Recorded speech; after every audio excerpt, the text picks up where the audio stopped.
Namo Tassa Bhagavato Arahato Sammasambuddhassa. Namo Tassa Bhagavato Arahato Just a quick note before today's show. While we have transformed our entire platform to respond to the ongoing crisis in Myanmar, increasing our production of both podcast episodes and blogs, we cannot continue without your support. Please consider making a donation or contributing as a volunteer to support our active engagement at this critical time.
I'm pleased to be joined with Derek Pyle on this episode of Insight Myanmar podcast.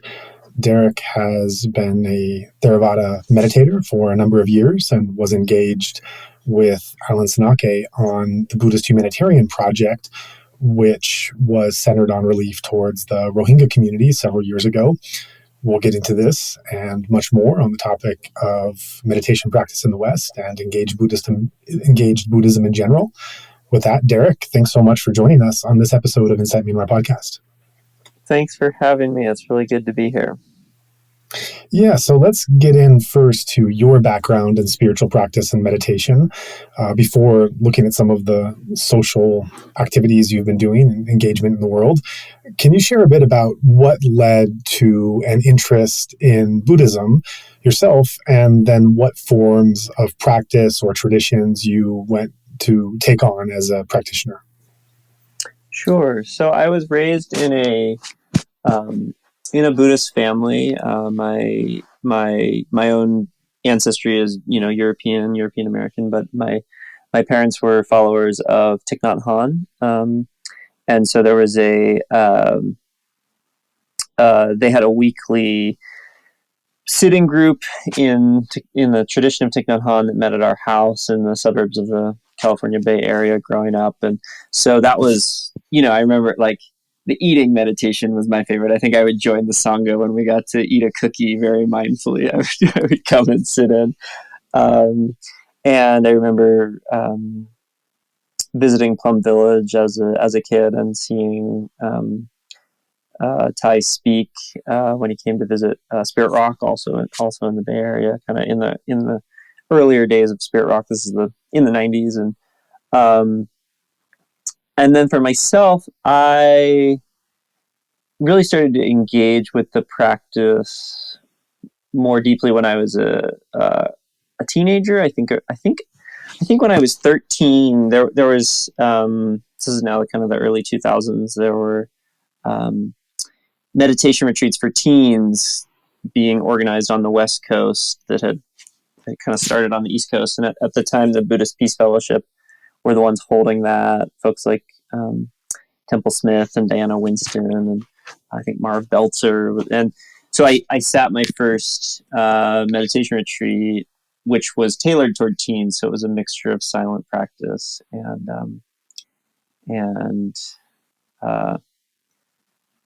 like what you call relational mindfulness, as well as there were like workshops on like drugs and alcohol and sexuality, all the kinds of things teens are like interested in and thinking about. And that was really cool. That was a really cool community. And the flavor of those retreats was really,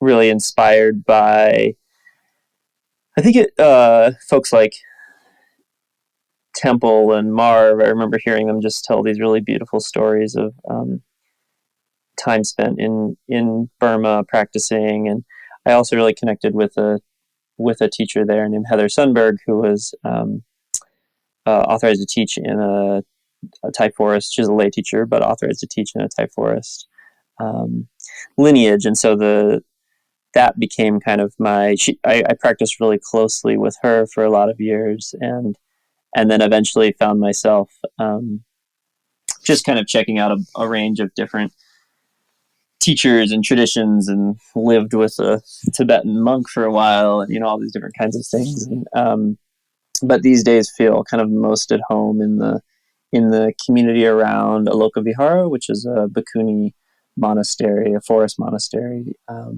that's reclaiming the Bhikkhuni lineage here also in California. And and I think over the course of that, sort of have also sat thinking about the Burmese thread. When I've sat longer retreats, of a couple weeks to a couple months, generally that's often been with teachers that are really steeped in Burmese traditions, folks like Bhante Kipapano, or lay teachers at places like IMS, Insight Meditation Society, who are teaching Mahasi Sayadaw methods or Sayadaw Tejaniya or things like that. So that's been part of my path as well. Right. So that's interesting. A lot of foreigners, a lot of Westerners, when they come to meditation, they're really breaking the mold of their family and community and conditioning, sometimes even rebelling to take on something like meditation. But for you, it sounds like that was the fabric within which you were raised, as your parents and the community and early childhood, that Buddhist practice and meditation have been somewhat native to you from your early years in family life. Is that so? Yeah, I think so. I think, it's certainly always been there. I mean, we grew up, Thich Nhat Hanh, who recently passed away, we grew up every night saying, this food is a gift of the whole universe, the earth, the sky, and much hard work. May we live in a way that we're worthy to receive it. May we take away our unskilled states of mind, especially our greed. Accept this food as the path of practice. That was the dinner time prayer every night growing up as a kid. Which then we would say, "Amen." Mm-hmm. That's great. So I'm wondering also what benefits you've seen to derive in your life from devoting yourself to a Buddhist practice. Yeah, that's a really good question. I think, in a way, it's hard to know because there wasn't exactly a before and after, right? There's just sort of been this circle of, engaged in one way and then another way. And there's certainly been years where I've felt less connected to the practice and more connected in other years. But I think that a lot of my just general orientation to, thinking about something like suffering or friends passing away, or kind of seeing these as you grow up, it's being a teenager is rough, and losing friends and family members is difficult, and sort of the Four Noble Truths having a fundamental having that as an orientation to sort of understand these universal experiences, I think has certainly been important. I think also I'm very interested in, both through my personal experience as well as my sort of social and political worldview, or whatever you want to call it, interested in alternatives to kind of the traditional mental health system. And I think that sort of engaging with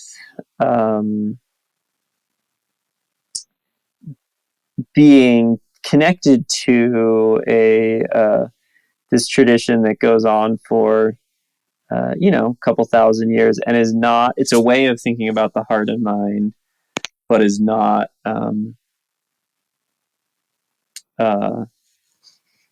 psychology. It is not, it was not created. It doesn't have anything to do with insurance companies.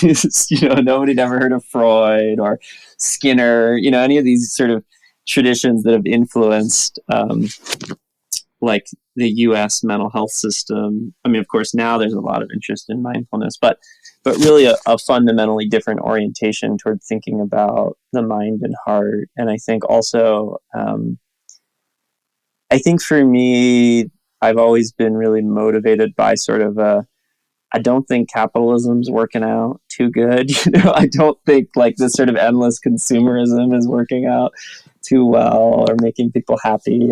And so I think there's sort of especially somewhere like the Buddhist Peace Fellowship, as well as like you go and spend time in a monastery, whether that's somewhere like Aloka Vihara or I visited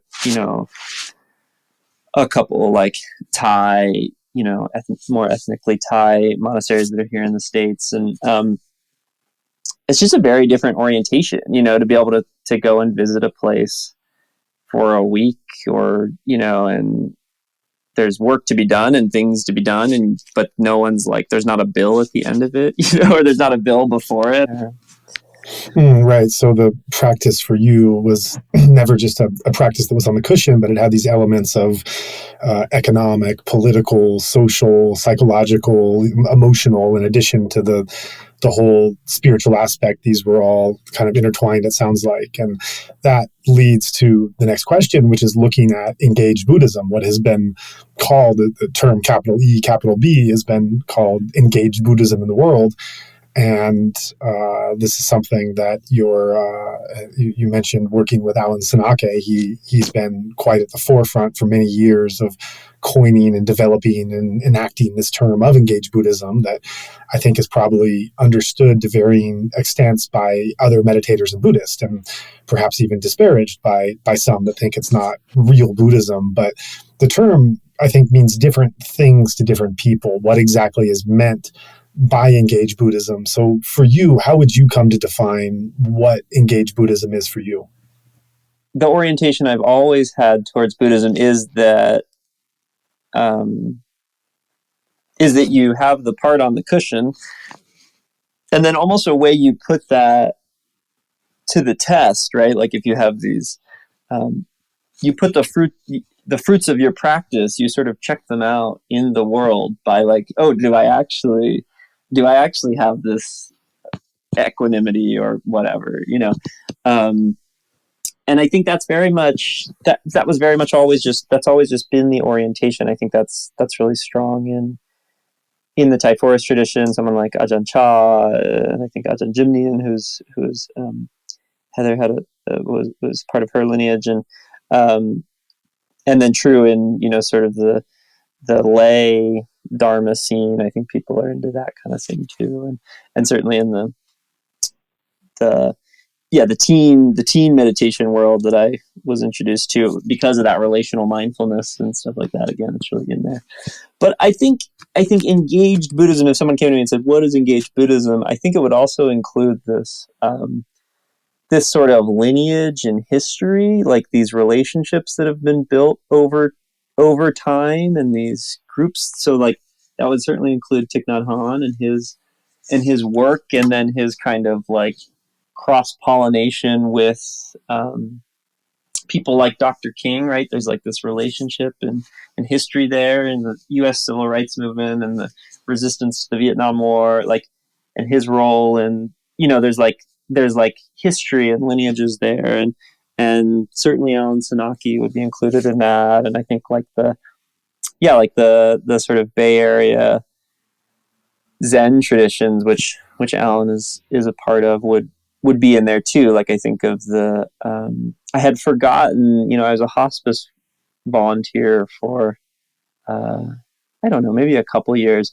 And I'd forgotten that like there's some folks thinking about engaged Buddhism that would call something like hospice a form of that, and certainly that's something that again, this kind of San Francisco Zen community knows about. And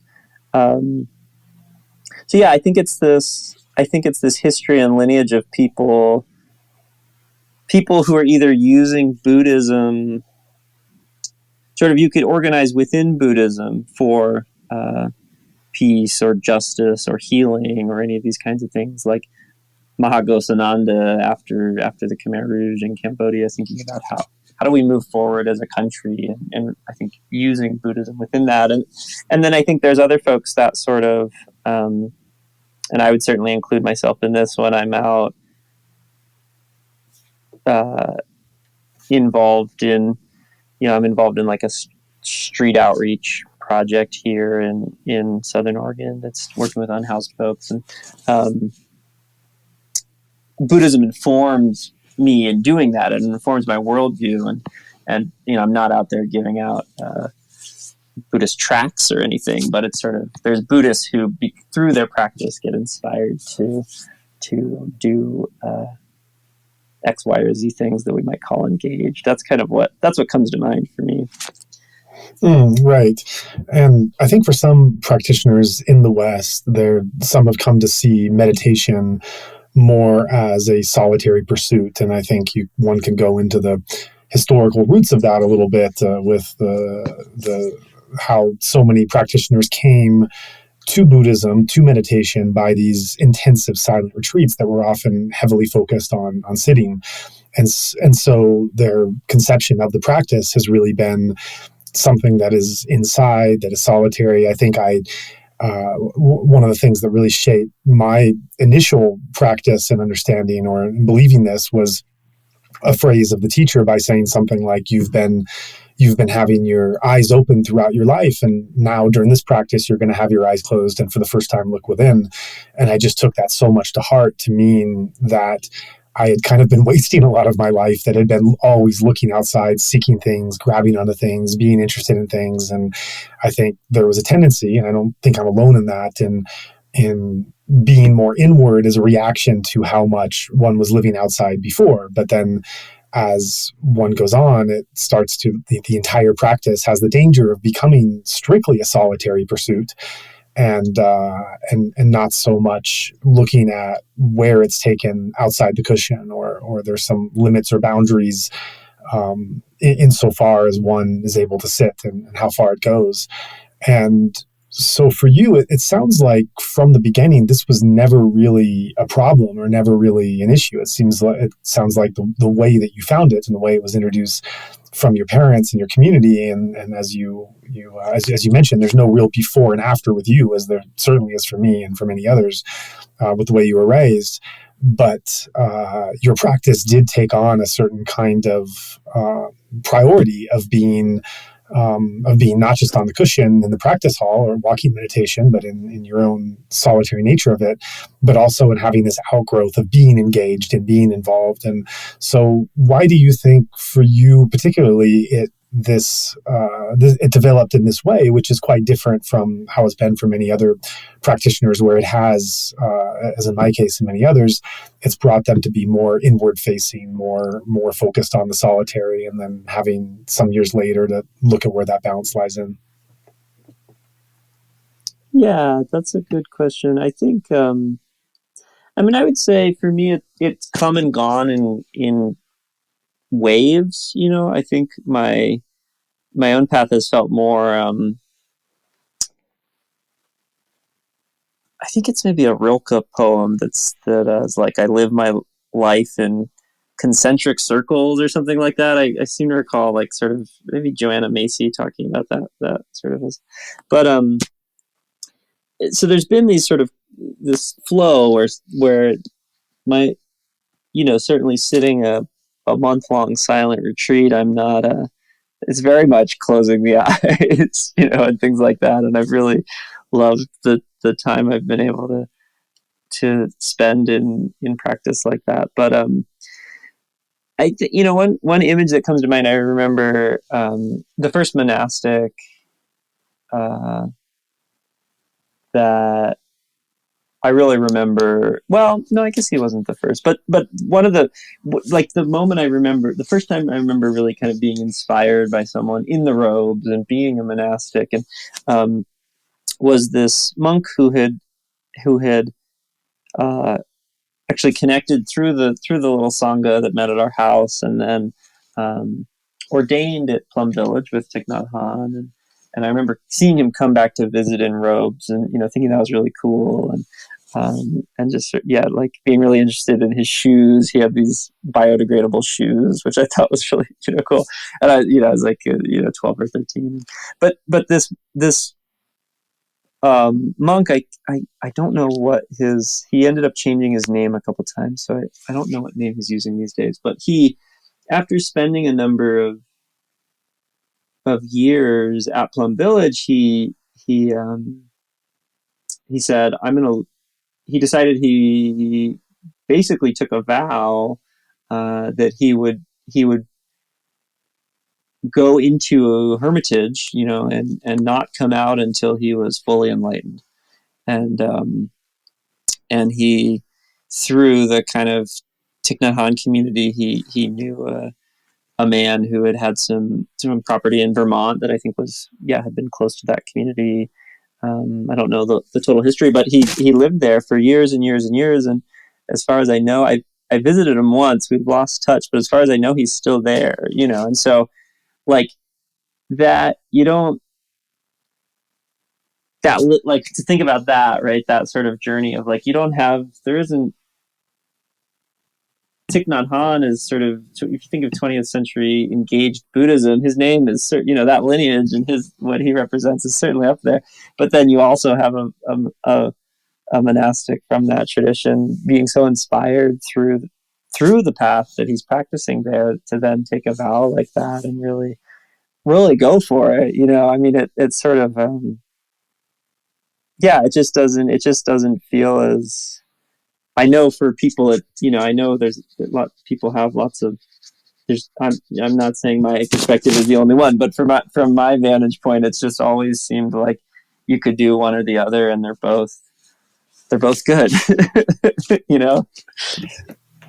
Yeah, I think that's a great way to put it. And I think, right, I'm reflecting back on my question. I didn't, I think my question might have sounded slanted towards the benefit, even questioning the benefit of the intensive practice, which in no way I meant. Of course, my life has been completely transformed and changed by those words that I've been looking outside my entire life, and now I'm to look inside. I mean, that was just a profound shift of every way that I approach things. I think I also had some maturing to do to understand this did not mean that instead of looking outside, I now look inside, that there was still a balance to be found that I think a lot of Western meditators do struggle with as they shift away from doing something that is so transformative and powerful as they learn it, that where that integration fits into a healthy and balanced lifestyle, for sure.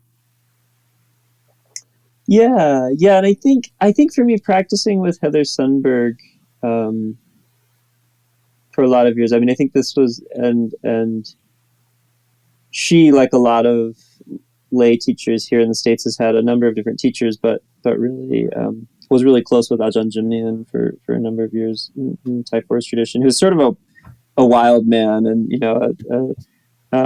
but I remember just Heather saying the Dharma is everywhere. Mm-hmm. It's like you can't. It's everywhere.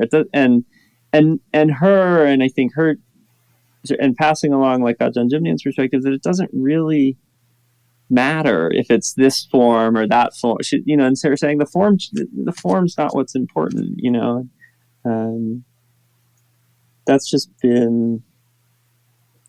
been inspiring, and I think it's the same way for me, like with sutta study. Like, there's been times where sutta study has been really important, and there's other times where it's like, man, my head just really hurts. I gotta stop. Like, I gotta, right. And just being okay with that. And I think for me, I'm just curious too. So, like, I think for a while I was maybe more exclusively within kind of the lay insight meditation scene, and then being like, well, what's going on in these monasteries, and what's going on, going to visit, like being in the Bay Area and going to like one of the Tipitaka chanting events where monastics from different Theravada backgrounds and ethnicities and traditions are coming together to like chant the Tipitaka for like 3 or 4 days, and just seeing like the devotion of like, the event I went to with that of like, there was a largely Thai, ethnically Thai community that was cooking all the meals, and the depth of Dharma that you'll find like with like talking to a cook at a monastery or a retreat center or something like that, and like that, or a retreat manager, or just like there's, I think especially in the lay centers and then in the monasteries too, just the different, like the deep wisdom and practice of people who manifest that through just cooking or helping do a spreadsheet, or it's like you really when you hang out in those places you see that much more differently than when you're just the I think the lay insight scene, we can get kind of fixated on like that person's the teacher and I listen to them, because you're only on retreat, right? You don't even talk to anyone else, right? Like you just go on retreat and you sort of leave. But when you're in those more community settings, it just feels, it's just so much more, the Dharma just sort of imbues the whole thing so much more, has been my experience anyways. Yeah, as someone who spent a lot of time in monasteries and meditation centers in this country and others, I really like where you're going with that. I think you're really breaking down these kind of divisions between teacher-student, practitioner-server, even monastic lay, and just looking at where is the Dhamma and where is the practice within the respective activities that one is doing, which I think is a really healthy, beautiful way to look at it. And I think is also... I think it's also very reflective of what I found in Myanmar, where the nature of the practice takes on, you can't really draw these lines around. When the practice first came to the West, I think they did their best to try to create a so-called practice environment to bring the essentials into an experience and a space where people could follow it and go ahead themselves. And I think that was very beneficial and helpful. However, over the generations and over times, it might create some kind of artificial or false dichotomy with some practitioners that there's an on or off or a this or a that. And I think being able to break that down and see the beauty and the possibility in everything in cutting carrots. I mean, I don't know how many hundreds or thousands of carrots I've cut in Dhamma kitchens, and just how much I've learned about myself through doing that, and also how hard that has been as well. Not the cutting, but the so much else that goes into it. So I think I think you're really hitting on something with that. And it's interesting talking about this now, because my next question was going to go towards asking what work you've done that you would characterize as engaged Buddhism. That was the question I prepared. However, with where you're going, you're already starting to break down these categories. And so that question itself might need to be something that's unpacked. I think there is a lot of false dichotomy with even the idea of like, on the one hand, there's this narrative of like people like, say in the Theravada, Joseph Goldstein and Sharon Salzberg, and bringing the Dharma to the West, but then there's like, well, there were Chinese and Japanese Buddhist practitioners here for a really long time, and sort of even thinking about like our orientation of what the history and lineages of Buddhism in this country is. That's something that I got really interested in, and I don't know if I would call it quite.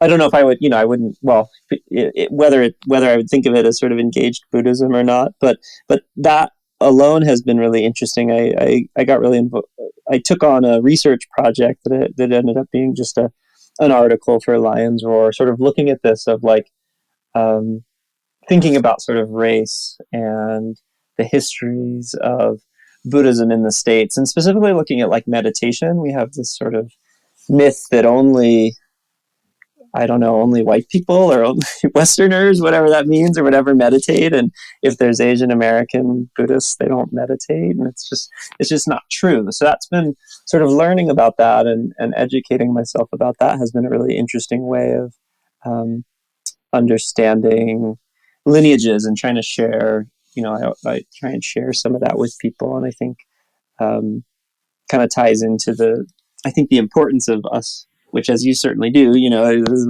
what your podcast is all about, like looking at these questions. And that being said, just to sort of talk about what you're asking. I mean, it's interesting. I remember like the first time I was arrested for like a sort of civil disobedience, or it was a protest at the governor's office, so the governor of Oregon, fighting, opposing and urging the governor to formally, come out. Governor Kate Brown ran as a climate champion, and yet there was this pipeline and LNG, liquid, gas terminal, the Jordan Cove energy project and pipeline that were proposed, fossil fuel infrastructure here in Southern Oregon, and people fought it for a lot of years. And so I was arrested as part of a protest against this pipeline, and I think there was like 21 folks who were arrested during the sit-in, and one of them was a Zen priest in robes, and sort of talking to the other people, we realized that that I think 4 of us just happened to be Buddhists. It wasn't like a little Buddhist group had gone together to do this. It was like we just, oh, you're a Buddhist too? Oh, that's interesting. That's interesting. But I think that I think certainly my work with in terms of sort of engaging more directly with Buddhist community, my work with the Buddhist Humanitarian Project and Alan Senauke, and during the Rohingya crisis, or the crisis is ongoing and has been for many years, but I think was it 2017 or 2018 that the violence was really, really escalating from the Burmese military, and right. And being really disturbed by this, and knowing that feeling that I had really benefited from practicing with teachers in Mahasi Sayadaw's lineage and Sayadaw U Tejaniya, and I don't know if it's true. I had been told at one point that Sayadaw U Pandita was a teacher of Aung San Suu Kyi when she was under house arrest. Do you know if that? Have you ever heard anyone say that? Do you know if that's true? Yeah. I think teacher might be a bit of extrapolation in terms of what goes into the meaning of the word teacher, but definitely Sayadaw U Pandita was an inspiration that they did meet. She did read his book when she was there, and looking at some of the Burmese monastic influences on Aung San Suu Kyi, Sayadaw U Pandita was one of 3 that influenced her. To what extent? I think this is something that becomes so fascinating to the meditator world, is wanting to know, like, well, what did they teach? What did they talk about? What did she practice? What was the, what was it that she was doing? But I think this is also the thing, that when media outside of the meditator world, the Buddhist world, is reporting on this, it's just kind of like, oh, isn't this cute? Isn't this cool? This is her teacher. This is what she read. Right. And they don't really get into that kind of nitty gritty like we want to. And that's also one of the reasons of the podcast, is wanting to have people on that it's not just like, oh, you're an engaged Buddhist, that's great, well, let's learn about this. But no, let's break down, who are your teachers and what have you learned and how have you applied that and what has been hard, and wanting to pick that apart, because it's so much more interesting than just saying, like, as we usually hear, like, yeah, that was one of her teachers, which is certainly true, but it leaves open a number of questions about what exactly was taught. And that might come out someday. I know someone who has in the inner circle has a bit of that knowledge that is not privileged to share. I've heard a couple snippets that are incredibly fascinating that I'm bound by silence to not give. I've been working on them a little slowly to see if that can start to come out, especially now. But anyway, sorry you asked a simple question and I gave you a longer answer. So please go on. No, that's great. That's really interesting. But yeah, I think about the, maybe what Thich Nhat Hanh would call the interconnectedness of like when seeing Buddhist ideology and a military that pays homage and uses dana, as a goes to pagodas and the monastery as a way, as part of its image, and then conducting such intense violence, and to me it really felt like, I've never been to Myanmar, but through relationships and friends and community, it feels like, oh, these are our cousins over here, and I've been a benefit and a recipient of so much from these lineages and these practices that then I sort of have this responsibility to respond in some way, and so I think that was really I think that was one of the more involved projects I've had, sort of working formally within the Buddhist world and thinking about, and so through that I reached out to Alan Senauke, who was for a lot of years has been one of the really great links between sort of socially engaged Buddhism in the States and different humanitarian and engaged Buddhist practices in Burma and elsewhere in the world too. But at the time, Alan had created a letter, sort of condemning the violence and calling on the Burmese state Saṅghas to do something, right? And just sort of, I just sort of reached out. We didn't know each other at all, but I sort of wrote him and said, hey, what if this letter's great. What if we turned it into a petition, and we sort of talked about, well, if it's going to be a petition, then, people sign it, but then maybe they feel moved to make a donation that could go to fund, to support refugees, living in the refugee camps in Bangladesh, that, Rohingyas that are fleeing the country and things like that. And sort of thinking about like a range of ways we could help, I think with sort of community organizing or whatever, it's really helped. Well, Alan would say, you have to give people something to do, right? Mm-hmm. So you have this awareness, but then there's like, oh, you can do this thing, and starting out, yeah, you could sign this thing. That's pretty easy.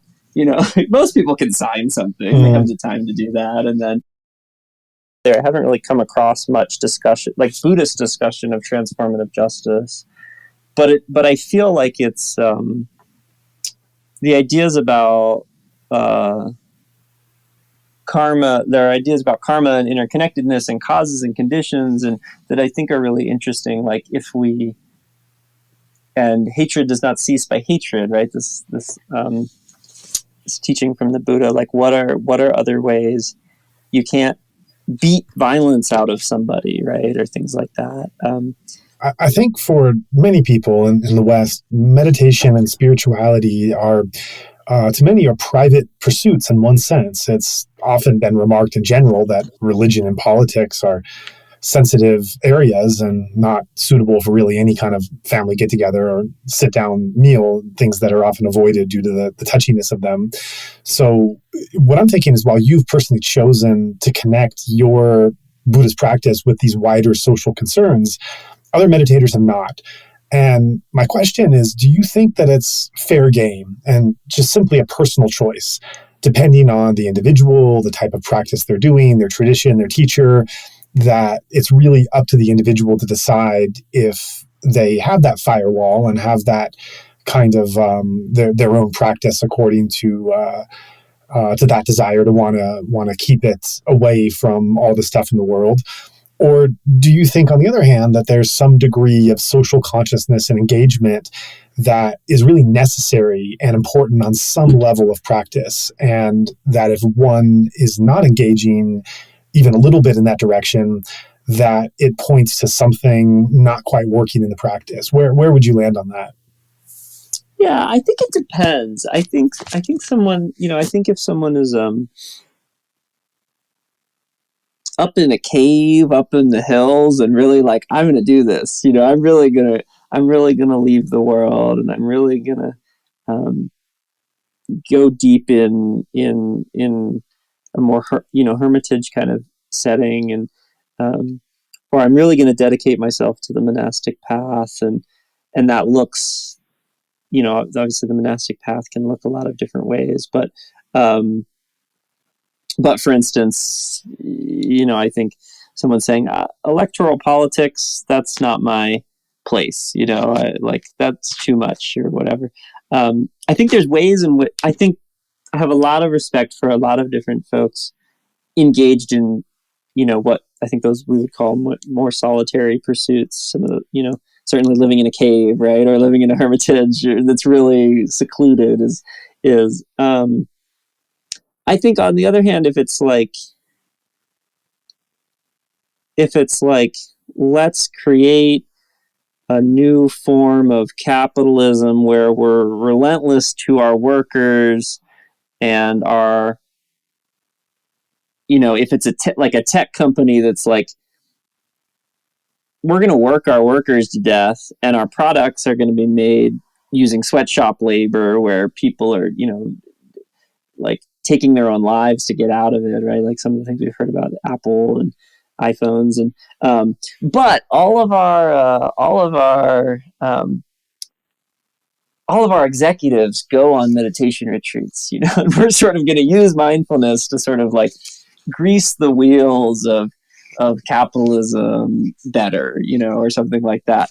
I think that's like, and then you're like, well, we're not, if it's someone in that position or in a position like that, saying that human rights is, human rights violations, or like violence in Myanmar, or police brutality in the States or whatever, they're saying, well, I'm a spiritual practitioner, so those things aren't my concern. Like on that end, it's like, no, I think you're lying to yourself, about what you're doing. So but I think it's up to each of us. I think hopefully in community, we're exploring these kinds of things, and we can, I'm sure in a given individual's life, it might their own,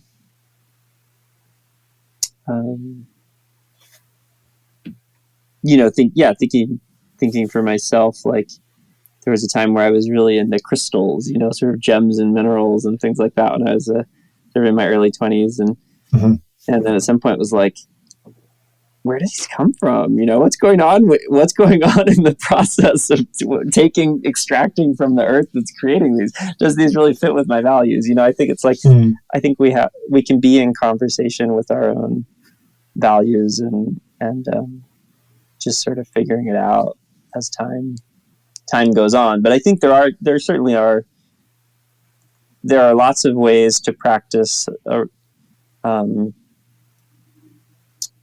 far from the worldly stream that are really beautiful, and on the other hand, there's lots of ways to use spirituality to sort of lie to ourselves and ignore things that I think, if we, at least for me, when my like again, to think about the Rohingya violence, and the coup, and what's going on in Myanmar now with the military, and to me that it's not my philosophy. It's like, it pains me on a more like an existential level, in a way, because it's like, oh, am I a part of this lineage? Am I a part of this history if I'm claiming to be a Buddhist and to have practiced in this way or that way, or like, am I a part of this? What's my responsibility here? Like, what, that I've really had to like wrestle with that. It feels personal. It doesn't just feel, yeah. That's really interesting, that last part that you said. So you're wrestling with that. It feels personal. It's something that you're trying to work out. And then how does that transfer over to how you look at others? And that's, to me, that's the really delicate, difficult question, because no one wants to be in a position telling others what they should be doing or thinking or not doing. And that's not comfortable really for anyone. And so we don't want to move in any direction of a conversation where we're saying people that take up a meditation practice should be doing this and shouldn't be doing that. That's completely inappropriate to me. However, there is a way of looking at it that, and this is the essential question of to what degree is some degree of social engagement and concern about the world around you and your environment or even your local community, how much of that should be impacted and involved through one's meditation practice in order to see this kind of spiritual practice as being something valuable in the world and to oneself. And if that's not there, what does that say about what that role of the practice is in the first place? And to what degree is that crossing certain uncomfortable lines of one's own personal choice? And I think you hit on something really valuable, that part of this is who you are. You know, I asked this question to Usarana, who was a Czech monk in Myanmar, and his response was very clear. He said that those that are in a teaching or responsible role absolutely have not just the right, but actually the obligation to stand up and do whatever they can to prevent killing.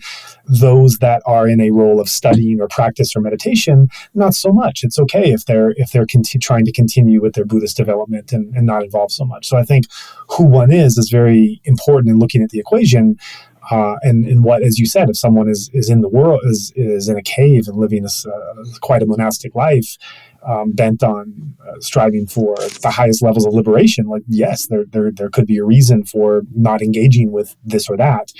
But it does come back to that kind of uncomfortable question of to what degree is it, does one want to say that a spiritual component and a Buddhist meditation component should involve this, or to what degree is this really, okay, this is one's own personal choice if they, if they're just following a practice or have a personality where they just simply don't want any engagement with these, with outside issues, and their spiritual practice takes up that kind of form. And yeah, it's a couple things come to mind. I mean, one, like if we think about, for instance, what's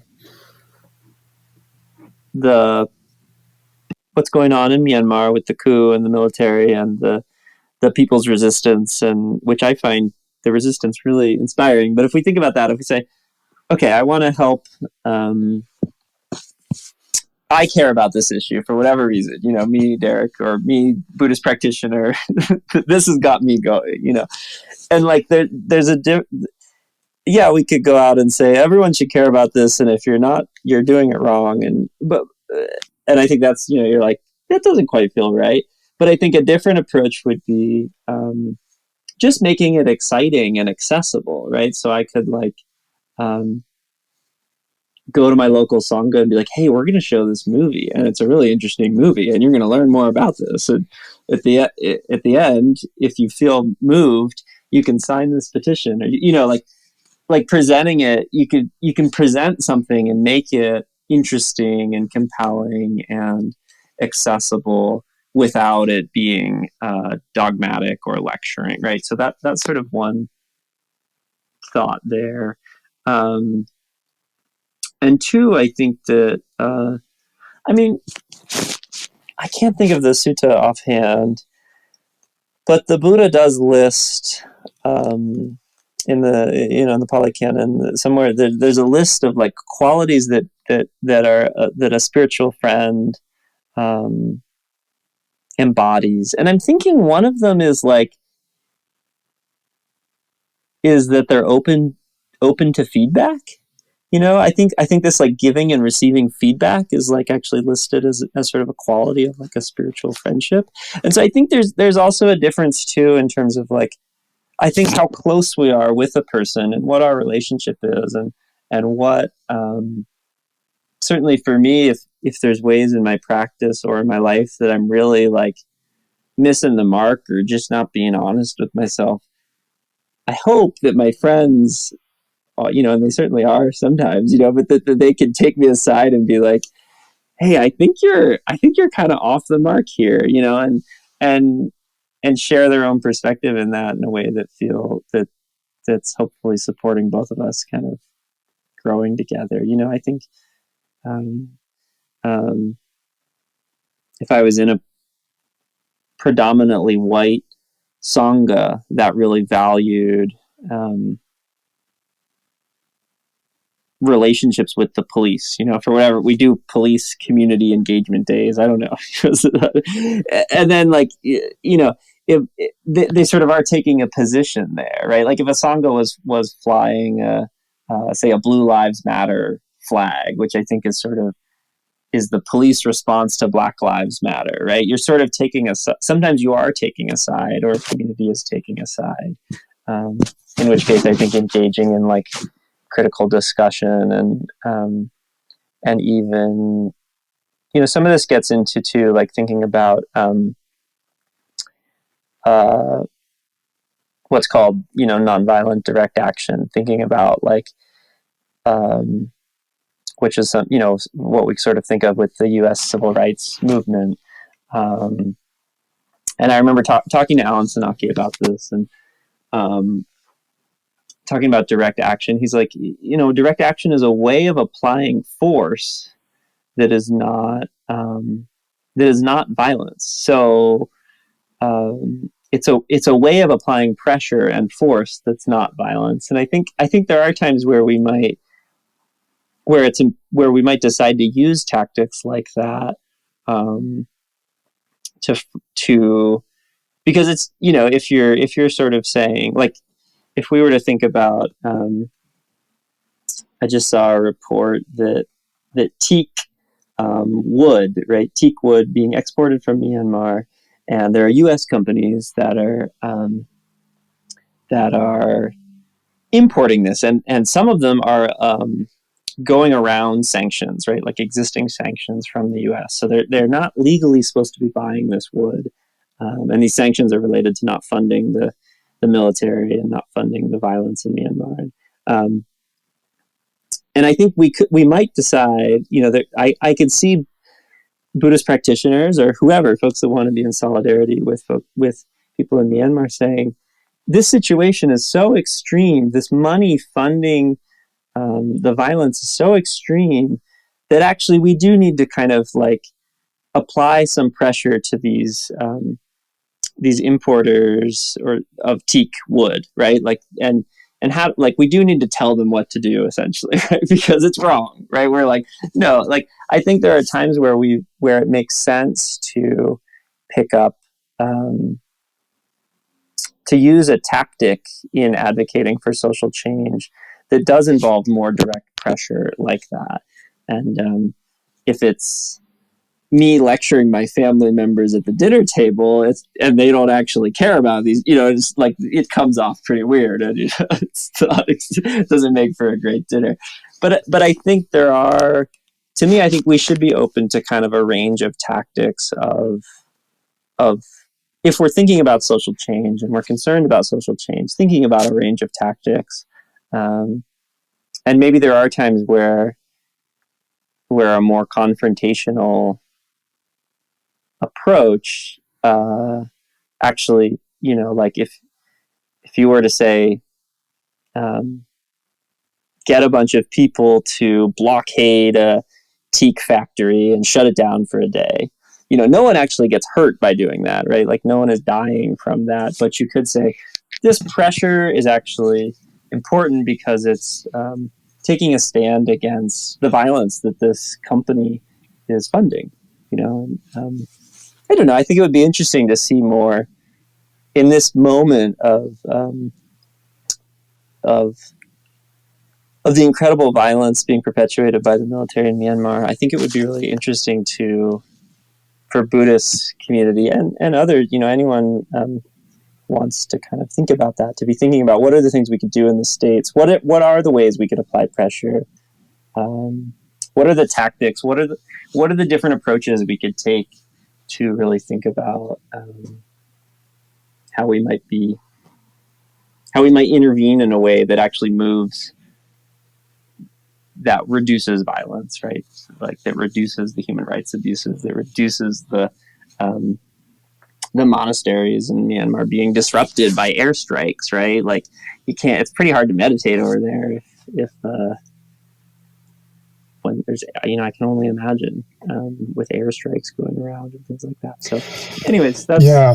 yeah. Yeah, and it's not just the airstrikes. I talk to so many people there who have a very deep, multi-year meditation practice who grew up in that environment, and person after person has told me they can't rest inside their head for even a minute. And I hear that. I haven't experienced it, or maybe there have been moments of extreme trauma in my life where I can sympathize with just a really disruptive moment that took some time for the practice to kick in, but I can listen, I can hear it. I simply can't imagine what it's like to not be able to meditate for days upon weeks upon months, and to have that level of trauma that even experienced meditators are not able to rest inside themselves and are looking for relief and stability through talking to peers or aromatherapy or other types of more external methods, which I think is a sign of wisdom, actually, that one is realizing that the mind isn't able to work at some level. Or as one doctor explained to me as well, he said, "Look, I simply can't observe the breath. It's impossible. My mind is so traumatic, and with what I'm dealing with, the stress is so high." And one teacher, he's in the Mogok tradition, one teacher told me, "Oh, just notice the numbness in your legs. That's enough. Just notice when you're standing, there's numbness." And okay, I do that. And so there's these different ways to work with it. And speaking of Myanmar, and looking at Myanmar specifically, you've written and spoken before about you personally feeling a debt to Myanmar, and you referenced before how you've done meditation practice in the tradition of Mahasi Sayadaw and Sayadaw U Tejaniya.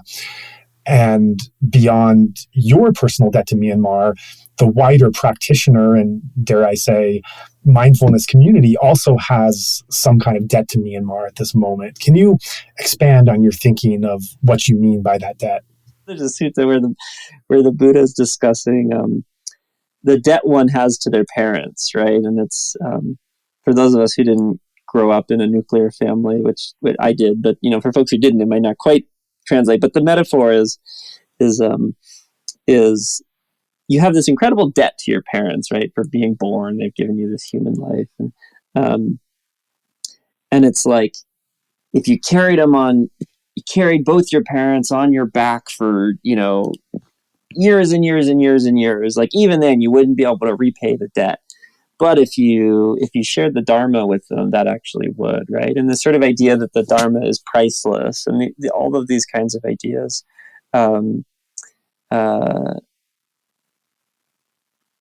To me, then it's like, well, if the Dhamma is worth so much, then or can't even be priced. It's sort of like we have a debt to those who've shared it with us, right? We've sort of we're indebted to those who've shared it with us, and you're totally right. I mean, here I think like John Kabat-Zinn, who's like credited as the sort of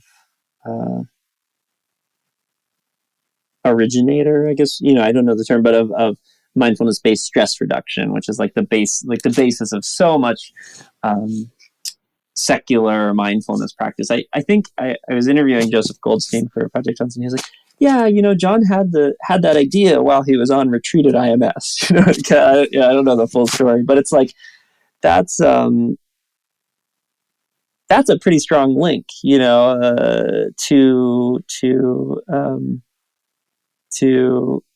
that just thinking of the link between sort of Theravada and the secular mindfulness stuff. And I think one of the great shortcomings of a lot of meditation and Dhamma teachings in the United States is that I think a lot of folks aren't aware of or have even forgotten or maybe in some cases hidden, the lineages and the traditions and the actual sense of like where this stuff comes from. And I think that gets into, there's sort of like imperial, that's a story of race and imperialism and like there's a lot of reasons for that. But I think it's really important to me, it feels really important and also just much more enriching to really know where all this is coming from and to be in conversation with as much as we can with the history and the lineages and the origins of this stuff. And so if we have these Theravada traditions and teachers and communities that have shared so much, then it feels like it just feels like a really natural response to me, anyways. But sort of weird, but to say, oh, this is what happens. Like dana, this is the result of giving and of receiving generosity is that one feels in their own heart that it's the right thing. I don't know the right term, but that we should return that, right? That there's a reciprocal relationship, and that's part of what makes it. That's part of what, to me, that's part of what the Dhamma is understanding like the depth of these reciprocal and intertwined relationships that we're in with one another. And you wrote an article in the Lion's Roar, which is a Buddhist publication, called Why Buddhists Should Support the Resistance in Myanmar. So pretty clear where you stand on that. Can you share a bit what you argued in this op-ed? Yeah, I think I was saying something similar, that look, we're really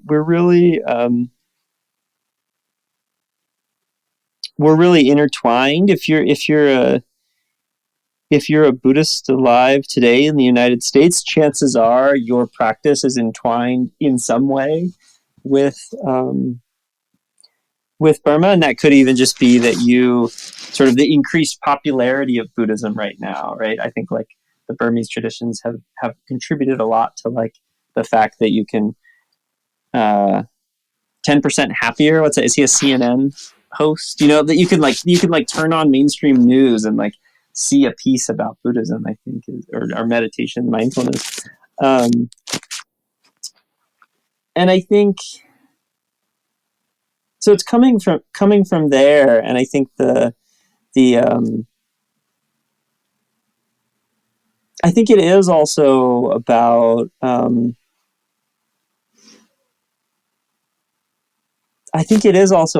like colonialism, especially as a white person and someone who's not of Southeast Asian ancestry, that doesn't have ancestry that's traditionally linked to Buddhism. Like locating myself within that feels like it's important.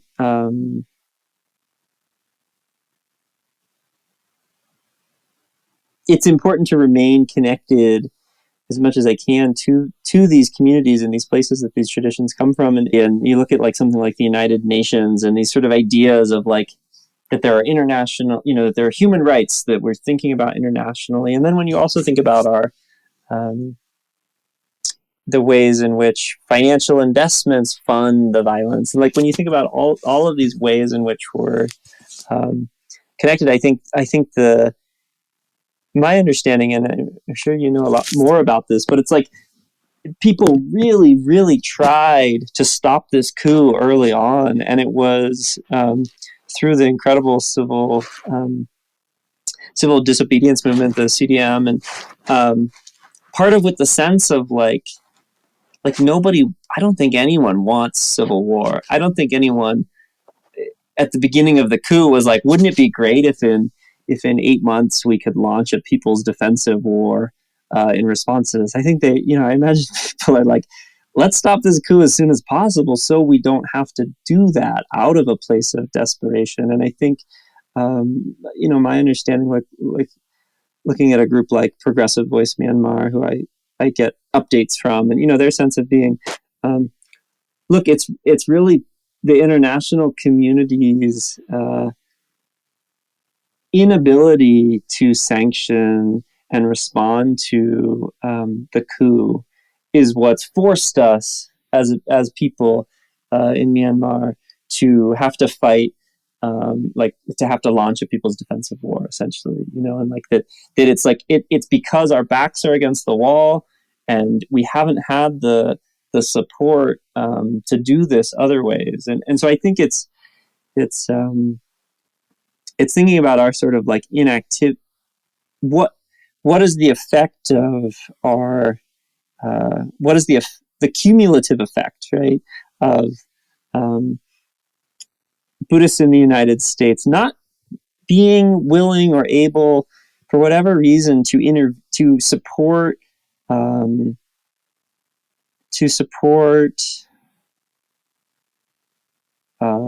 I think we could say nonviolent solutions, right? Like our inability to support the CDM, for instance, and the sanctions from our own country, or to pass the Better Burma Act or whatever, has led to this increasingly desperate situation in Myanmar, where the military continues to just go be able to wreak so much havoc and destruction and terror. That the lack of support that there's a cause and effect, whether we should or we shouldn't, but that there's a cause and effect, and acknowledging that there is this cause and effect, and that there has been a really concerted plea for people in the United States to do something, and by and large, we haven't. People are saying, "Hey, help us out. We need the internet." People in Myanmar, from my understanding, are saying we need the international community's support. And I think, we haven't been able to figure it out. By and large, obviously, there's been a lot of good things, but by and large, we're not there.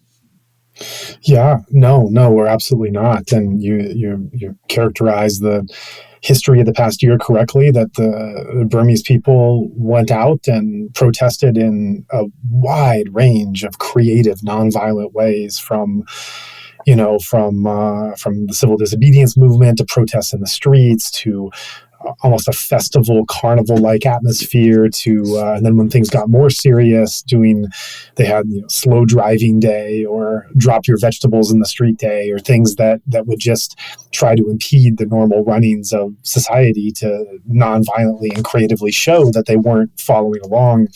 And then the military started shooting people in the head in the middle of the street. They started abducting and torturing people. They started beating people to death, doctors, monks, children, elderly, on and on. Just a list of deplorable, inhumane actions that anyone who's been watching the Tatmadaw for the past number of decades just knew was coming down the line, because this is the kind of evil that we're dealing with on a par with Nazi regime or Imperial Japanese.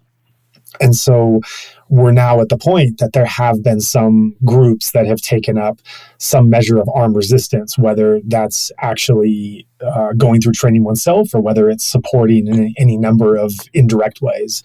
And one of the things you wrote to me before the interview was that, quote, "It took a while to work through my own feelings, how to locate myself in relation to the resistance," end quote.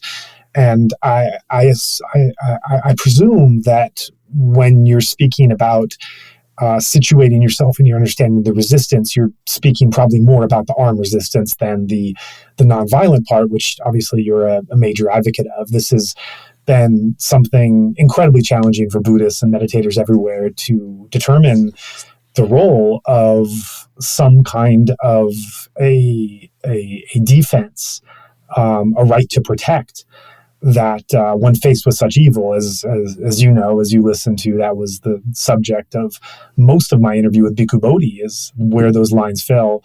And so you, as with many Buddhists and meditators around the world, in Myanmar and outside, reconciling with that is extremely difficult and is quite a personal journey. And then, more difficult to locate my own thoughts and feelings in relation to the People's Defensive War and things like that. And I think part of the difficulty is like, well, who asked me? You know, like part of it is like, it's not even really my,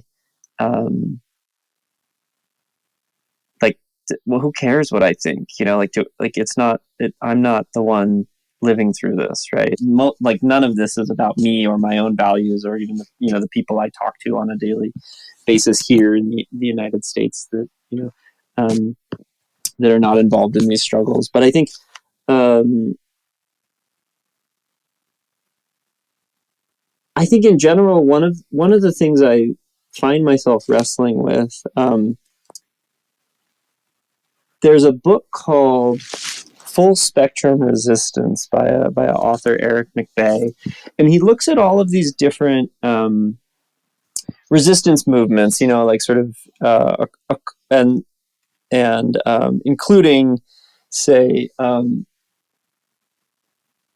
like civil rights and fights for Black liberation in the 50s and 60s and 70s in the States, and then also like the African National Congress fighting to end apartheid in South Africa, but then also like mentioning like farmers' rebellions in Oklahoma in the 1930s. There's like all these different, and he's talking about full spectrum resistance as like all these different ways we can fight for a better world, and his sort of take is like that essentially resistance movements are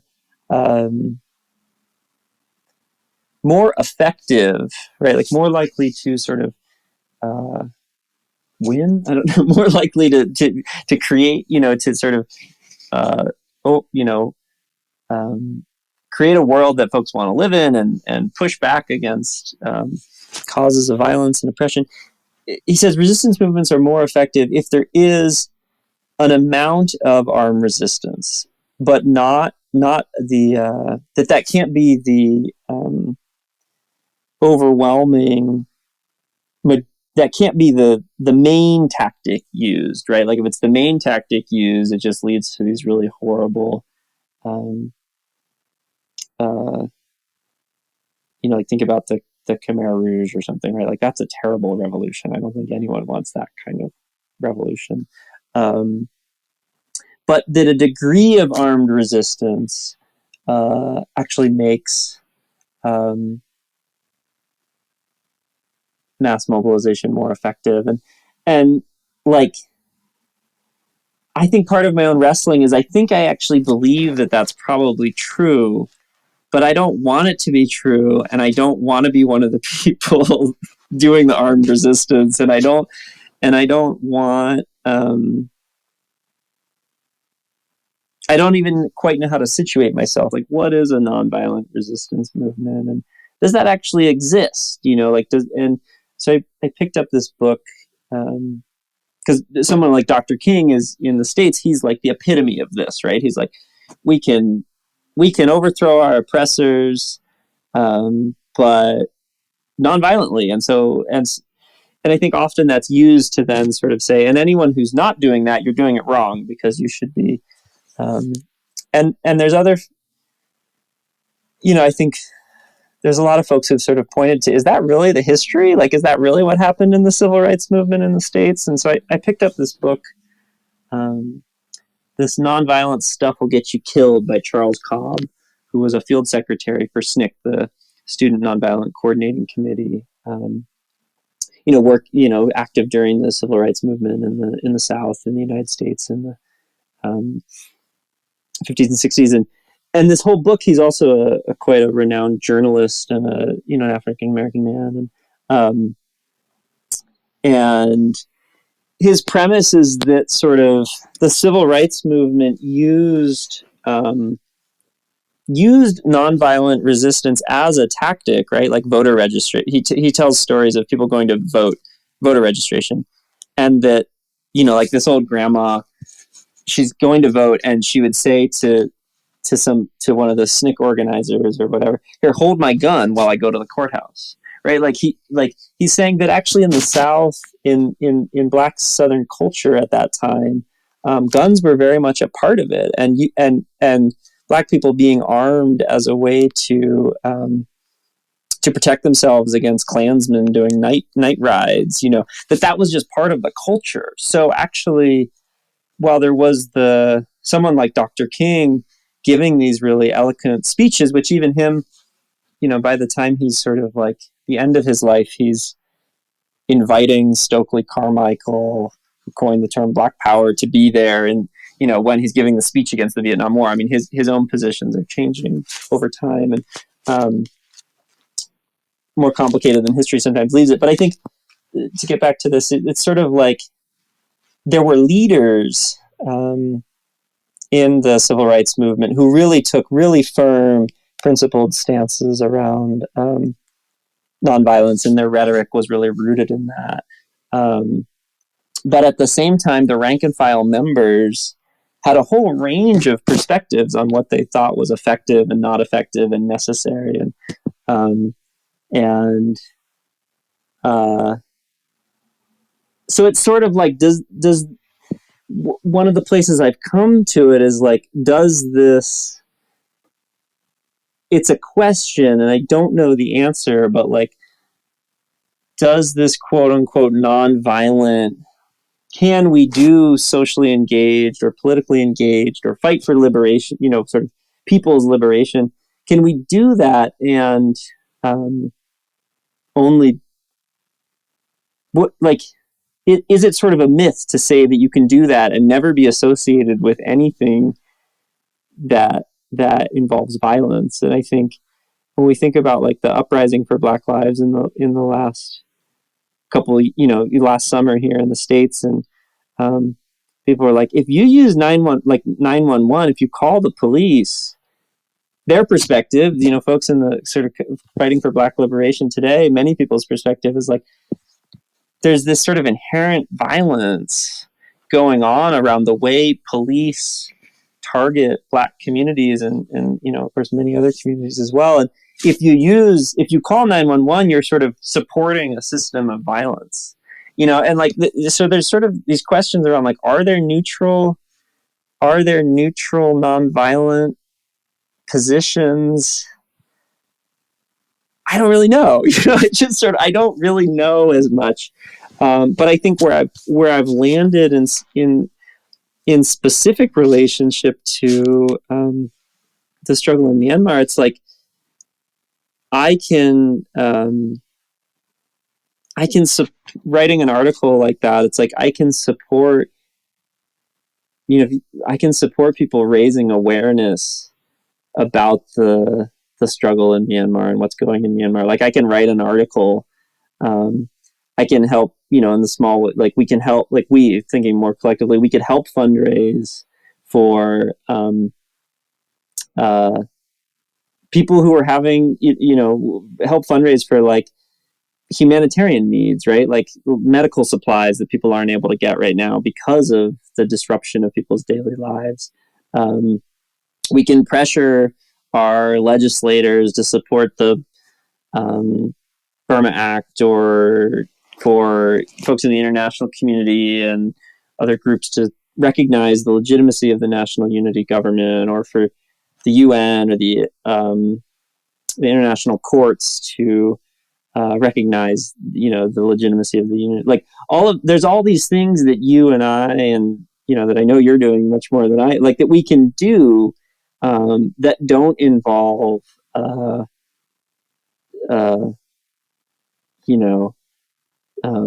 picking up a gun or whatever, right? That don't involve armed resistance.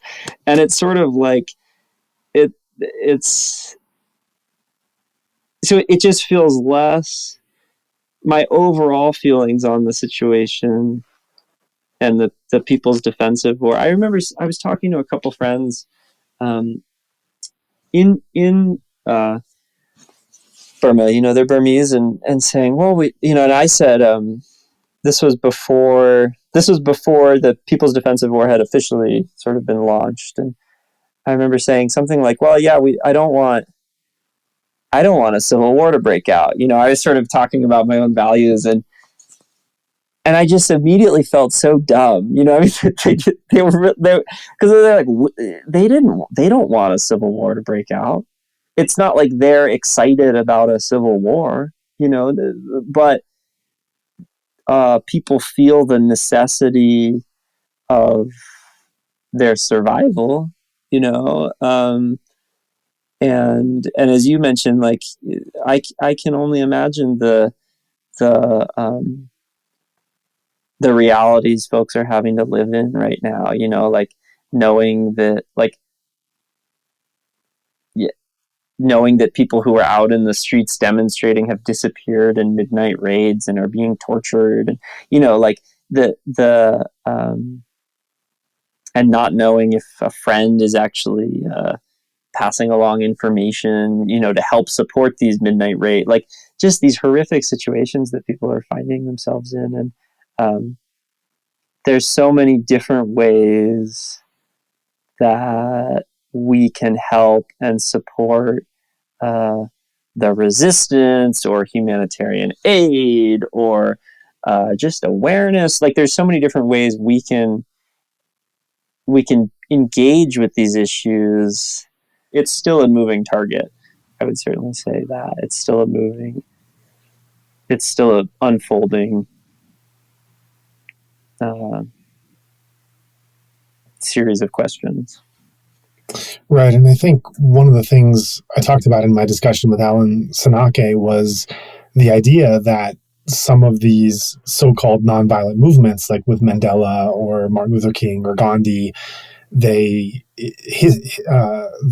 way they come to be described later emphasizes this nonviolent part of it, almost like it was the nonviolence that won, and it obscures the fact that there were other groups also trying to bring about their own independence and their own freedom and dignity that were not necessarily adhering to this. And so in some ways, the nonviolent won because it was in contrast to these other movements that were seen as more dangerous and reckless. And so the way that the history has come to us since is that, well, nonviolence is noble, and that's why it's won.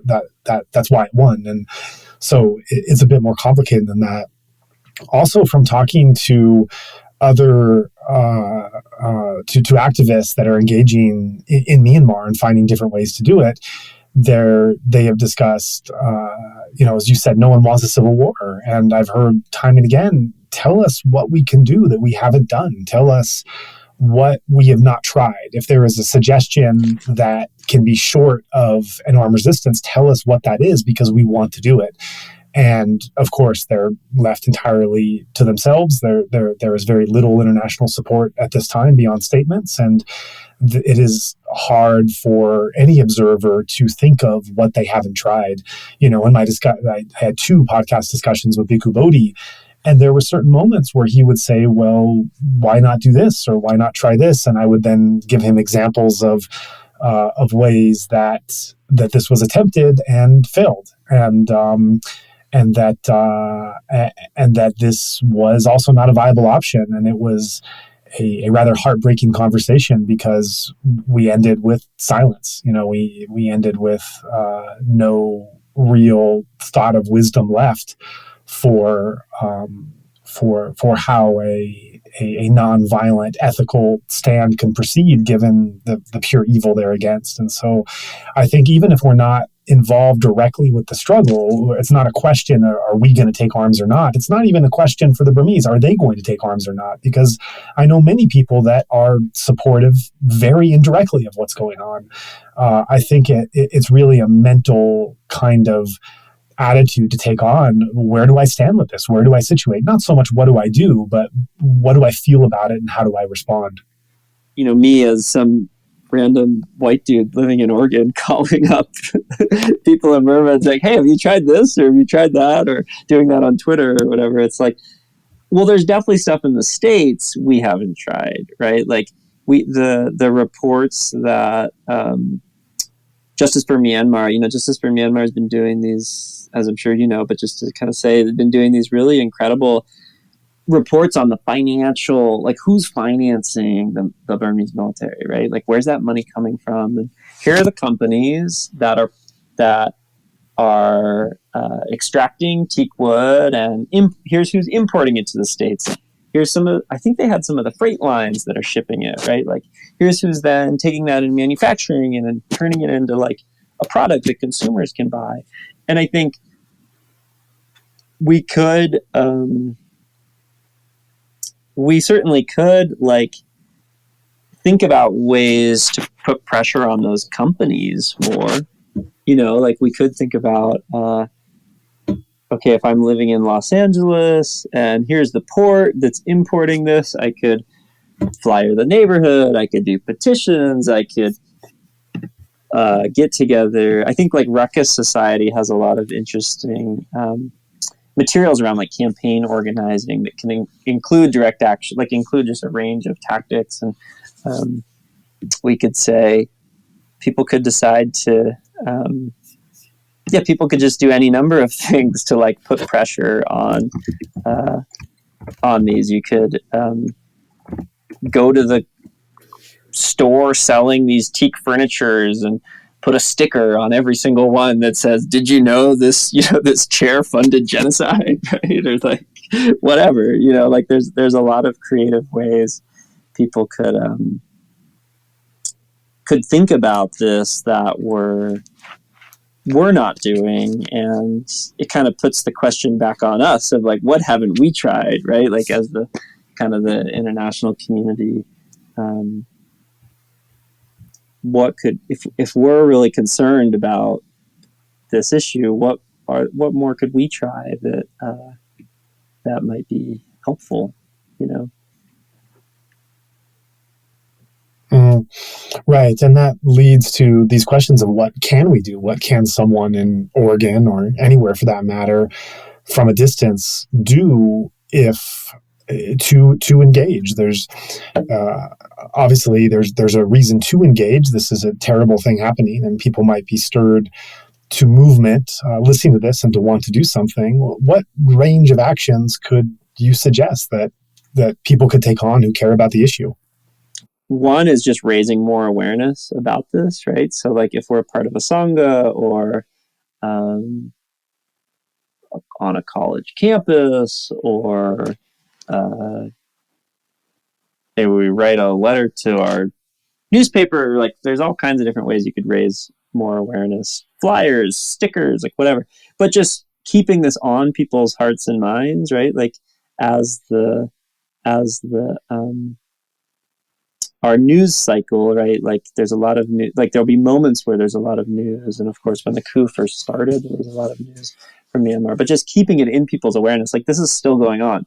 There's still people fighting for their freedom and for democracy and for human rights and for indigenous ethnic sovereignty and like all these things that people are fighting for in Myanmar. So raising awareness, I think, is one thing.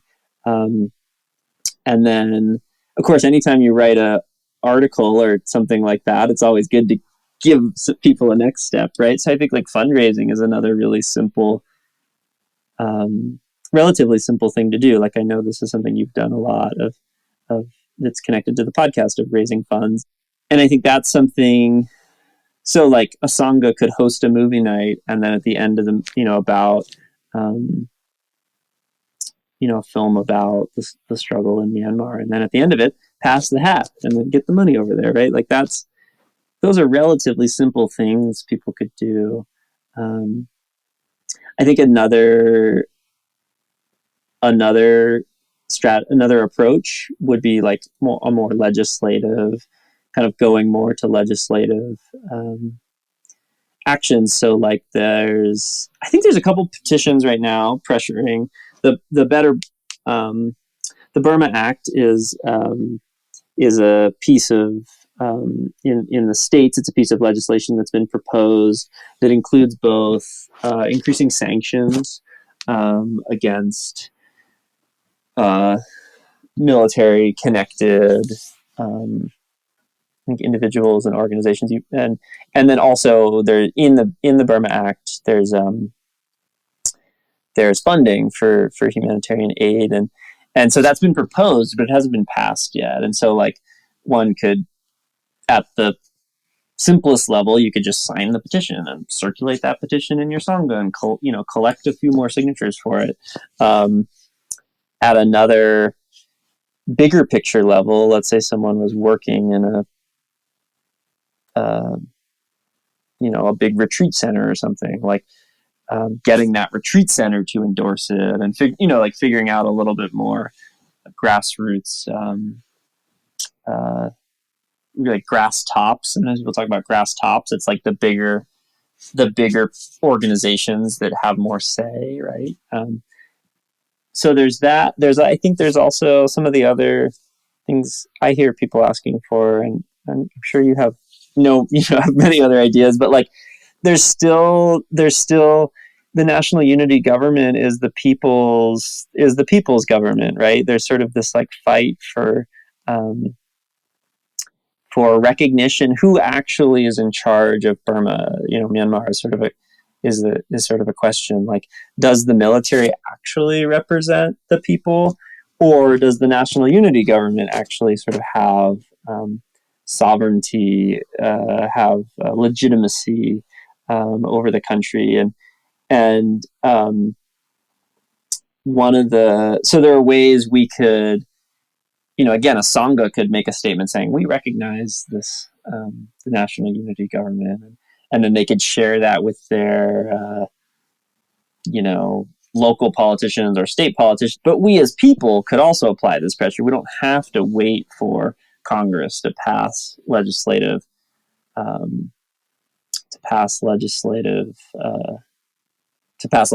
We could also just say, hey, let's do some community organizing against Teakwood, or against Chevron. I guess Chevron's off the hook. We can find other reasons to boycott Chevron, but for now they're withdrawn. So we could also really look at what, as individuals and communities, I think especially if we happen to live near, like, to go back to Los Angeles, looking at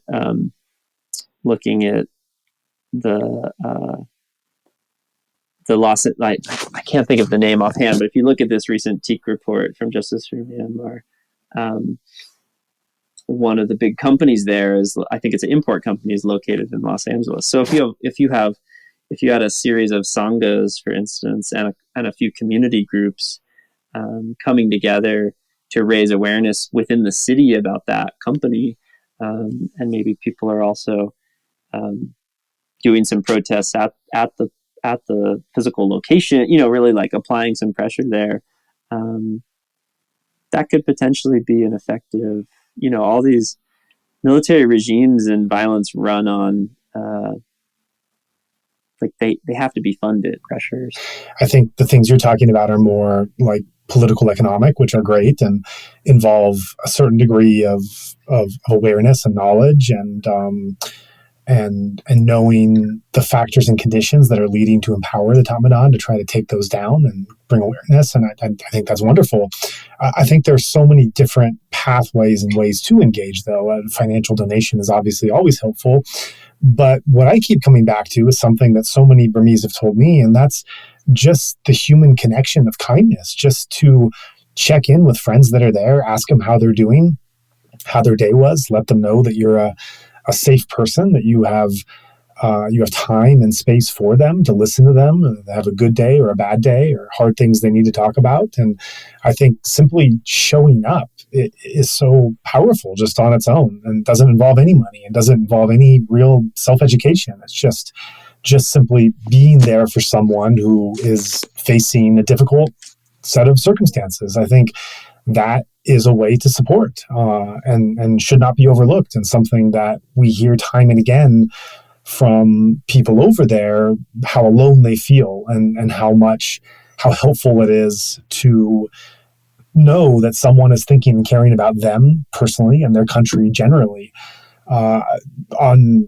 in those regards, I think simply listening to this podcast fits in that category. It's bearing witness, it's bringing awareness, bringing knowledge and understanding, and perhaps sharing it with someone else to listen, or on social media, or writing something about it. I just think there's, or if one is not, one's brain doesn't work in that way, and more artistically, poetry and video editing, whatever else is out there, music.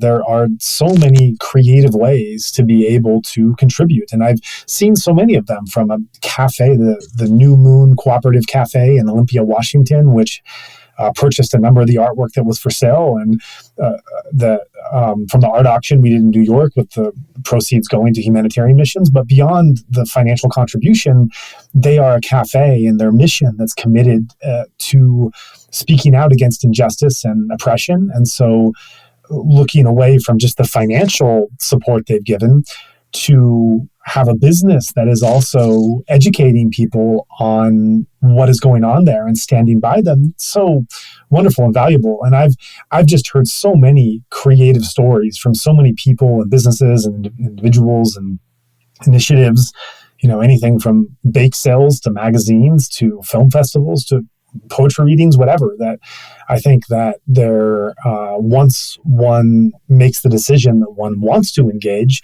then it's just a question of, what am I good at? What are my limitations? What time do I have available? What's easy for me? What do I take joy in? I think taking joy in something is very important, because if you take on a action of advocacy that is hard for you and your heart's not really in it, it's going to be harder to make it sustainable. But if it's something that is, in essence, who you are, if you are a person who loves poetry, then it makes a lot of sense to go as far as you can in poetry, whether it's your own or magazines, or engaging others, or getting words out there, or whatever it is. And of course, we know the regime is killing so many of its poets. So I think wherever one finds joy, and after deciding to engage, there are all these pathways open to being able to pursue and find the most appropriate course of action.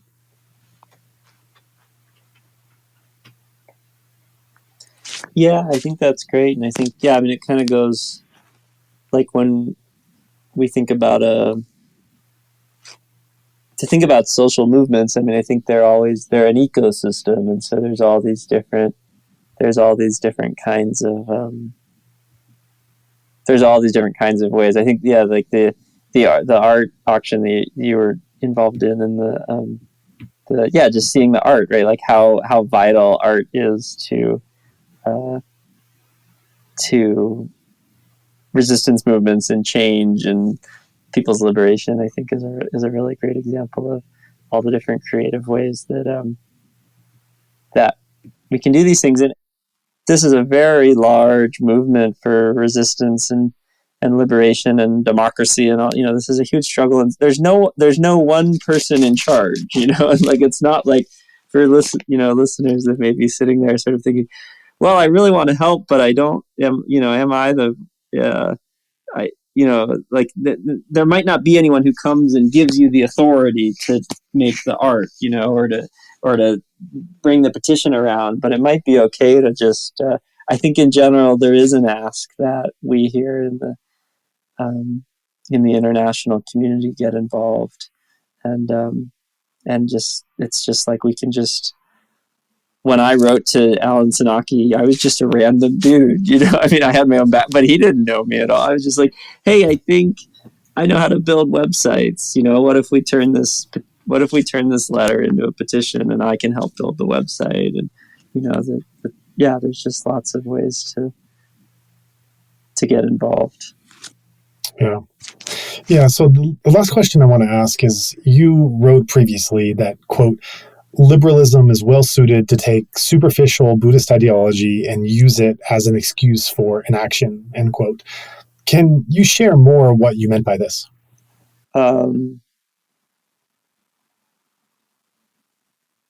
There are many organizations, for instance, that are sort of nominally in favor of progressive change, but are actually maybe preventing that change from happening. And I think what we were talking about, and what you mentioned, talking about with Alan as well, like sort of the way Dr. King's legacy has been rewritten, right? Or the legacy of the civil rights movement, even the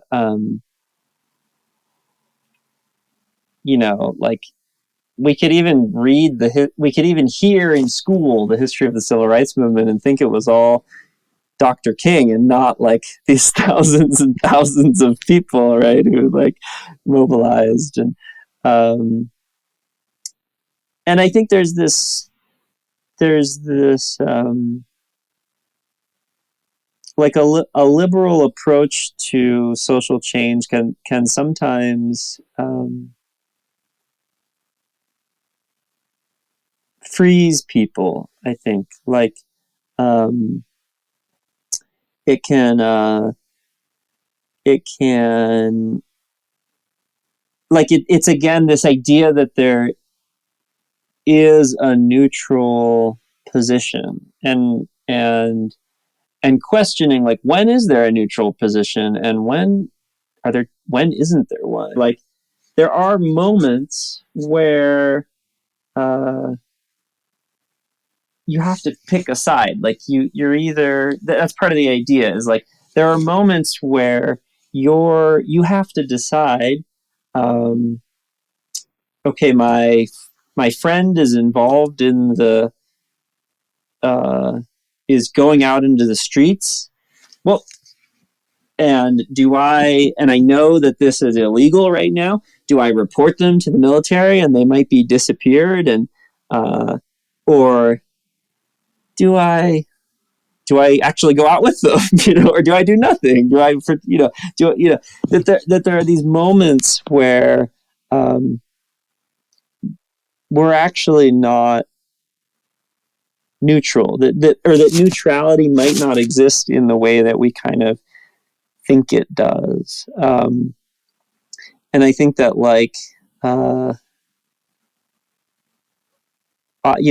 would say sort of being white, for instance, like I'm either on one level, I'm either just sort of like going along with all these benefits of systemic white supremacy, or I'm fighting against them, and I think one of the things that we see from kind of this again, and this is using the word liberal sort of in the context of kind of more radical or revolutionary social movement change. And then of course there's just this long history of people's resistance, you know what I mean? Like Burma just has this incredible history of that. But I was really struck by how quickly people got on board with the CDM and the national strikes and the like. Do you have a sense of what in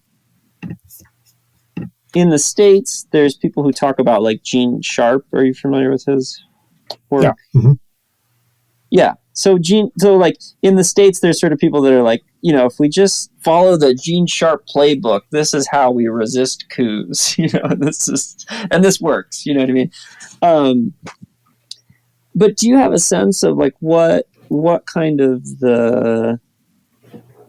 are there, and maybe the answer is no, and it's just a whole ecosystem, but are there kind of like guiding influences that kind of, whether they're theories or strategies or belief systems or organizations or whatever, that kind of laid some of the foundation to where that was so possible to happen as part of the resistance? Where are there particular lineages that you see that resistance coming from, and how would you describe what those are? And maybe an example here in the States would be like, we have in the uprising for Black Lives last summer, I would say like the Black Lives Matter movement and the killings of Trayvon Martin and Mike Brown and Ferguson, like really kind of seemed to set the stage for then this uprising that lasted for months and months and months. Does that make sense? That was kind of like part of the lineage of how that idea got so embedded in the culture, and then was sort of brewing. And like police abolition as a concept, I think like a group like Critical Resistance and the work that's been done around the prison abolition movement and thinking about the prison industrial complex, like sort of set the stage for police abolition to become something that would become like an everyday household word. And I guess I'm curious if you have any sense of the sort of, the lineages that sort of underlied CDM, for instance, being so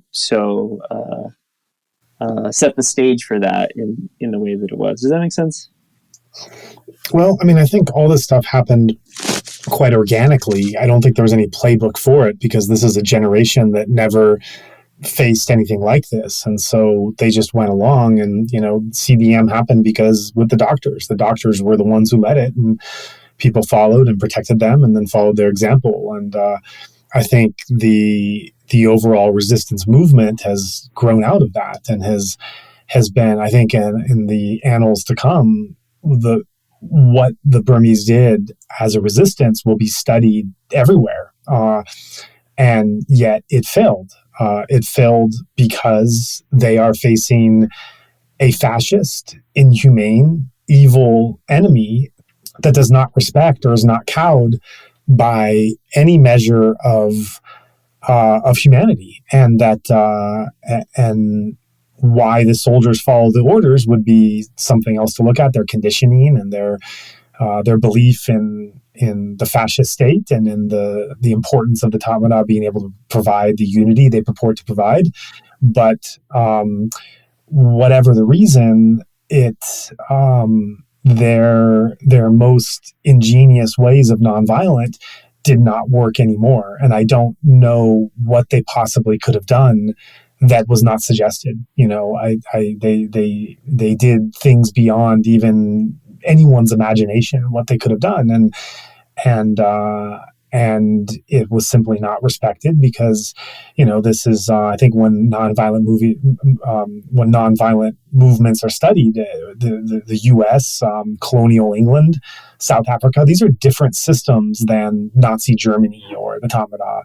And I think whatever value some of those books might have, and I think there's much value that those books and strategies do have. I think that the nature of a city police department in the United States is simply incomparable to contrast against the organization of the Tatmadaw. And those looking at what the protest movements are doing only go so far, because whatever has happened in this country, the police are not openly shooting in the head people on multiple days in the street and beating them to death in broad daylight. That is simply not happening here and where there is no recourse. Not only there is no recourse, but they are told by the highest authorities to do that. And so I think these are just very different systems where the analogy only goes so far. Yeah, that's really interesting. And I mean, it makes me think about like,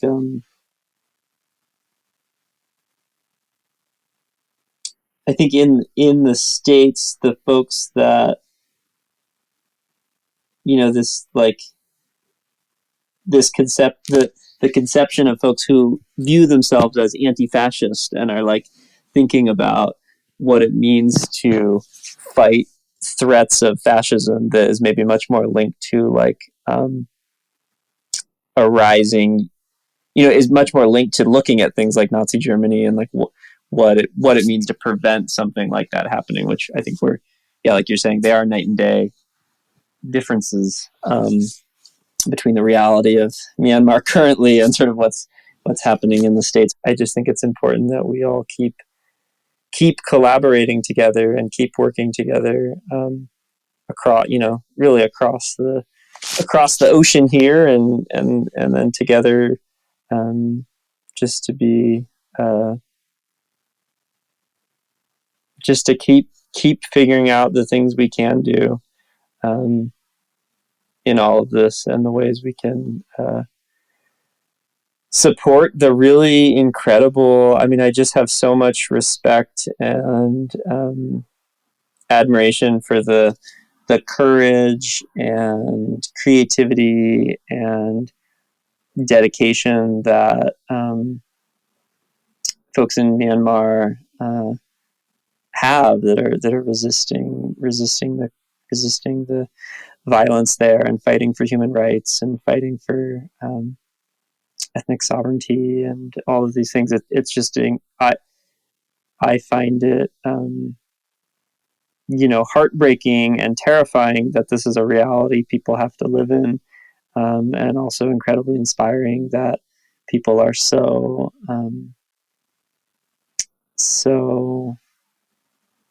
courageous and creative and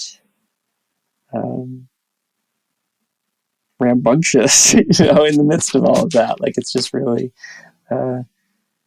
it's really powerful. So that's, I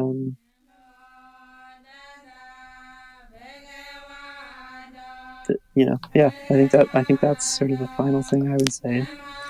Well, thank you. Thank you so much for spending time with us today, and really appreciate it. Yeah, thank you for having me.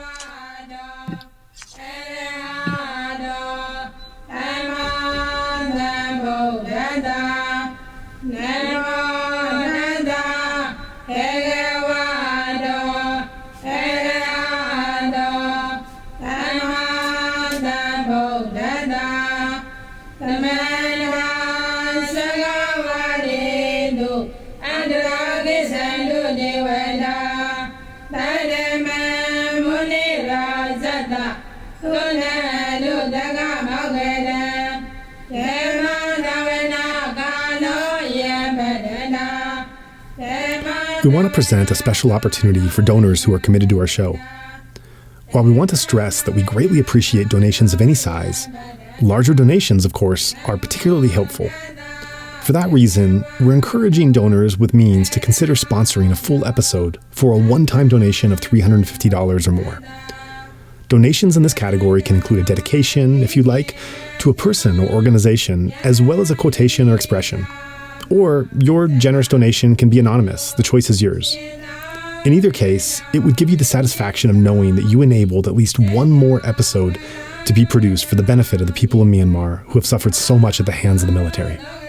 If you would like to join in our mission to support those in Myanmar who are being impacted by the military coup, we welcome your contribution in any form, currency, or transfer method. Your donation will go to support a wide range of humanitarian missions, aiding those local communities who need it most.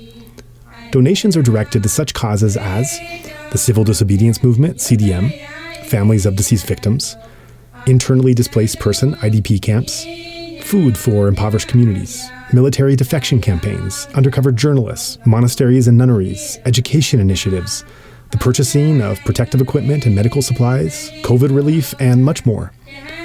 We also make sure that our donation fund supports a diverse range of religious and ethnic groups across the country. We invite you to visit our website to learn more about past projects as well as upcoming needs. You can give a general donation or earmark your contribution for a specific activity or project you would like to support, perhaps even something you heard about in this very episode. All of this humanitarian aid work is carried out by our nonprofit mission, Better Burma.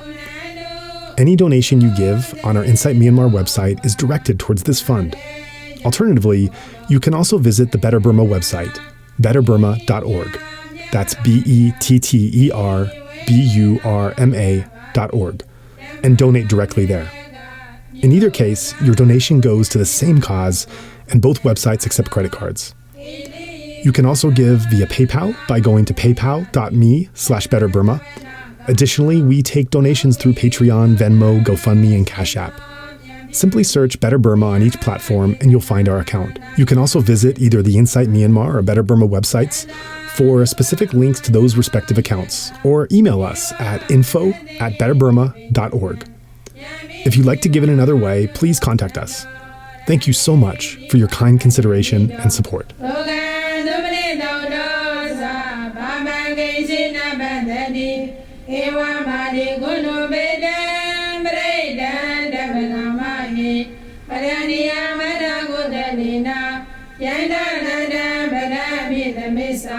Tago Susa, Do Susa, Tu Beso Seta, Budonadi Mani, Tano Tagosa, Tu Berosa, Amagesosa, Tanaoga Odi, Tane Deliosa, Nibegosa, Amagabo Gudedwa, Nanu Gado, Nasa Goda Masre Gasi, Yena Wenu Bele Uba Ureyo, Ogino Wakemina Ondo, Tabata Mondo Dukitada, Yegesi Bana Udadi, Tadawa Tawara Nawadena, Yigawa Yewa Mahada, Yizi Mahada Duka Dula, Tedawa Yewa Hadeda, Yewa Dule Di Awi Dule, Buddha Wadi Wa, Tabata Mondo Dukitada, Nabra Brandiko Beda, Nani Minjeda, Garasina Gaisi, Yarodana Brigadinya, Ninya Minyada, Doga Mesaya, Madaya Dani Moda, Ayuda Yega Moda,